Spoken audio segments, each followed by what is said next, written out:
مومنو، اپنے آپ کو اور اپنے اہل و عیال کو اس آگ سے بچاؤ جس کا ایندھن آدمی اور پتھر ہوں گے، اور جس پر تند خو اور سخت گیر فرشتے مقرر ہیں۔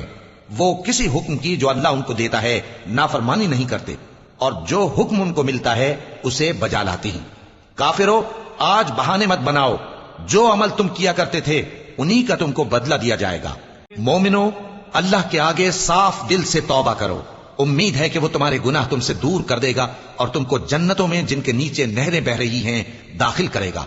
اس دن اللہ پیغمبر صلی اللہ علیہ وآلہ وسلم کو اور ان لوگوں کو جو ان کے ساتھ ایمان لائے ہیں رسوا نہیں کرے گا،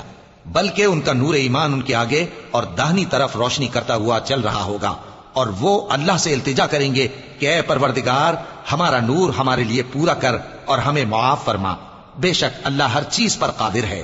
اے پیغمبر صلی اللہ علیہ وآلہ وسلم، کافروں اور منافقوں سے جہاد کرو اور ان پر سختی کرو، اور ان کا ٹھکانہ دوزخ ہے اور وہ بہت بری جگہ ہے۔